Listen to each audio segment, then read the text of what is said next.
I hope you're paying attention, because I might say something, how to put it, a little bit controversial. Yeah. Sometimes when you try and do green stuff, you might be an oxymoron. So, there it is, I said it. Yeah. Because, well, we strive to do right by the planet, but then do the total opposite. That's kind of what I'm going to do today. I'm going to do something that wouldn't be, well, considered as particularly environmental, but is it? In some ways it is. Because many people, they buy themselves a new Tesla, if you can afford one, that is. You buy yourself a new Tesla because you want to be green. Okay. But you can go to the shop. Yeah, you go to the shop once a week. Make a couple little journeys every single week. Yeah, do hardly any miles, and you think you're being green, but really, you'd been better off keeping your old diesel Corsa, or whatever it was, or Morris Minor. I don't know. Whatever gas guzzler you might have as well. I don't know. You'd be better off keeping that. Because these things, they take huge amounts of energy and huge amounts of resources to build. You don't think those batteries come from, well, they grow them maybe. No, they don't. They have to make them from resources. So, doesn't make a lot of sense, does it really? You'd be better off keeping the vehicle that you've already got, unless you've got to replace it. I mean, maybe it makes sense to get an electric, but not always. No, I'd love to get an electric car, but I also appreciate the fact I don't do any miles, so it doesn't make any sense. Not at all. Besides, I got the money, so I can't. Anyway, I'm going to do something else that's a little bit controversial, because, well, some people might call it an oxymoron, or I may just be a moron. How the hell am I going to treat my garden gate that happens to be up there? I don't know if you see it in the distance, my garden gate. Well, I've done one side, yeah, but the other side needs doing. How am I going to do it? Well, I've already started, so I'm going to carry on. And some people are going to say, that's not very environmental, that is bad. But is it? Because I'm going to be reusing, upcycling, you could say. I'm going to be using something that my father used to use years ago to treat my gate. Yeah. And I have to ask myself, what would I do with the stuff that I'm going to be using to treat my gate? What would I be using? I'd have to go to the Bricko or something. And get something from there. I could get some linseed oil. A lot of processing to get linseed oil, you see. Which has been shipped from somewhere, God knows where. Well, that's not exactly environmental. And it comes in a plastic bottle. That's not very environmental either. Now, so what am I going to do? Well, I don't know if you might recognise this. This, yeah, you get the gist. Yeah, that is old oil. Old air. Well, the thing is, it works. And I've asked myself, do I leave the gate and don't put anything on it and have to replace it maybe within a few years and make it again? And think to myself, well, wouldn't it have been better to keep the old gate if I could have kept it, well, from rotting? Well, when we first put that gate in about 6 years ago, the one right at the top, it's an electric gate right at the top there, when we first put that in, I treated that using the same method that I'm going to do today. And all I did was use engine oil. Now, I don't always do this, but for the purpose of the video, just so I can show you, if you are going to use engine oil, and this is from a diesel engine, so it's from a Nissan X-Trail, so it's a bit black. Actually, it might have been even from the camera, I can't remember that. Anyway, it's from diesel engine. So I have a lot of carbon deposits, because diesel engines tend to push a lot of carbon from the explosion of the diesel down past the piston rings. That's why your oil goes black, whereas petrol takes a lot longer to go black. So that's the only reason why you get really black, horrible, dirty oil. And you obviously rub between your fingers and don't disappear. Well, then you know you've got to replace your oil. Well, I know what some people say, well, why didn't you take it to the recycling? Well, for a start, I've got to get there. I'm in the middle of nowhere here, and there isn't one nearby. So if I can take it anywhere, I'd have to take it to the garage, and they charge you for it anyway to take your oil, which seems a bit silly. And otherwise, I have to travel about 20 kilometres. It's one in San Juan, about 20 kilometres away. And to a recycling bank for used oil. There might be one around here, but I haven't come across it, and the only one I've come across is the one in San Juan. And it's too far away. Now, if your oil is too thick and sludgy, you might want to use a bit of white spirit, which that kind of goes against the grain, to be honest, so I don't tend to use that. But all I do is I just put a little splash into my container like that to thin out the oil. But I don't put a lot in. Just a little splash, there's plenty enough. It also helps it evaporate, because if your oil is a bit thick and sludgy, it's it might be a bit of a mess to use. It really will be. And then all I do is just grab some of this engine oil. And if you look at the colour of that, it's black. Obviously, I should change that oil much sooner.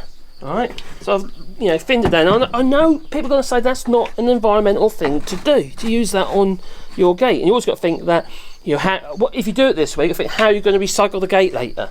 That is an issue, You're not going to want to burn it, are you? Not with like oil on it. That's not very good for the environment, although some people will. But the thing is, I know people, when they used to live in the United Kingdom, they changed the oil in the car themselves, which is all very well, great, they've done it themselves, brilliant. But when it comes down to it, and just change the exposure, they chuck the oil down the flipping drain. Just like your chip fat and stuff, That doesn't make any sense, none whatsoever. So I'm all for repurposing something. Now that means I haven't got to take it anywhere, I've got to go anywhere, which obviously is not a great thing to do, an unnecessary journey. And also it works. So this gate over here, as you see, I have put a coat on it on this side. If I show you what the other side was like, we're going up towards the gargoyle letterbox. As you do, everyone should have their very own gargoyle letterbox. This is when the dogs follow me because I think I'm going for a walk. But not yet, but we will, but not yet. Oh, they haven't.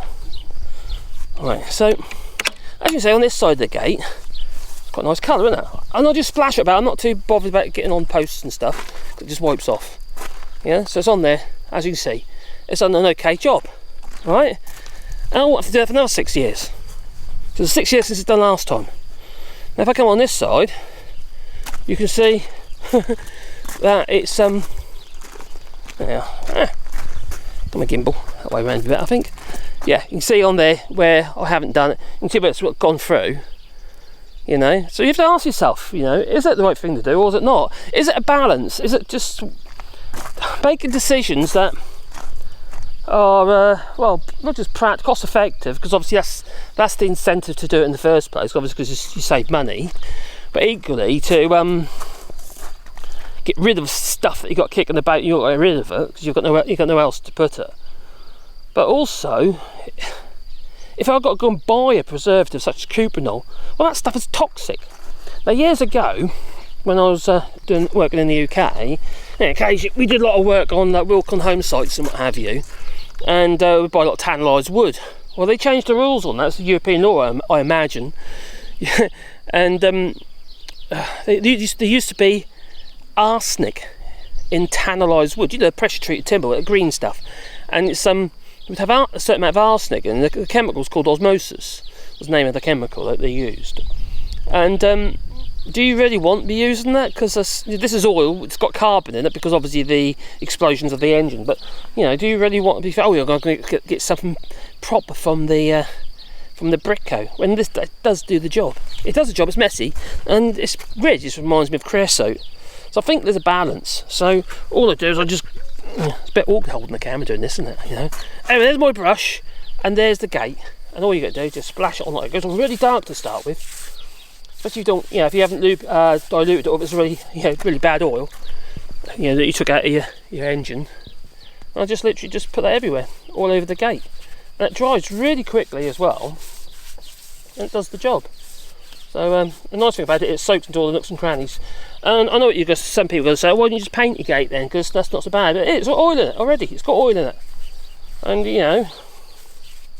acrylic paints I suppose be okay, but they're not a wood preserver, they're not going to soak into the timber. They're not going to do anything for the timber itself. No, it just might stop the water soaking in. That's as far as it'll go, it's not going to do anything other than that. You see, it soaks right into the timber. Bugs won't try and bore it, because obviously the oil.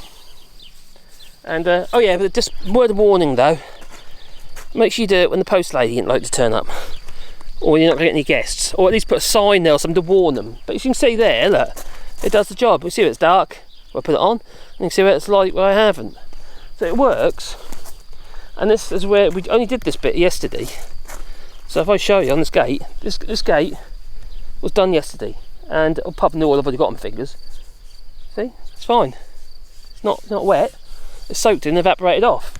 And I didn't actually put any white spirit in that bit. I did in a bit to show you, just so you can if you want to. I don't necessarily advise it, but it's sometimes you have to because it gets so thick and gungy. But it's quite a dark colour, and I quite like it. And it was free. So is it environmental? You tell me. In some ways I think it is. In other ways it definitely is not. But I'm still going to do it. Because that's what this channel's about. It's not just about doing things, like growing veggies and stuff. I want things to be sensible in the sense that there's a balance. At what point do you say, no, I'm not doing that because it's environmental, but then you end up doing something that's not environmental because you haven't done something that is not environmental? It sort of cancel itself out. And it's a bit like these electric cars. Not all of them, obviously. If you're somebody doing a lot of miles and what have you, well, then that makes a huge amount of sense. You're going to get the value out of it, for, financially, but also you're going to get the, if you've got to drive somewhere and you're doing a lot of miles, well, then it makes a lot, like I say, it makes a lot more sense. That's my feeling anyway. What do you reckon? Please leave it in the comments down below. I bet Claire's flipping mess up I made. I made a mess everywhere I have. Yeah, there's a tree. Yeah. Oh, just a buddleia. Okay, we've got a pear tree. That's a pear tree, that one is. That has loads of pears on that one normally. And a buddleia over here. And they've got a Cyphia over there, and a wise year in there as well. Then we've got our Fatina with red robins. Can't remember what that one is. Can't remember everything. There's a cherry tree. That's a cherry. Yeah, that's my bed, I think, ones. And then over here we've got another little apple tree here, which is looking quite good this year. Just got to watch the bugs. That's what we've got to watch out for. Yeah. Well, I think it's time to go, Okay. You have a lovely day, won't you? Ta-ta. Don't hate me for my oily stuff.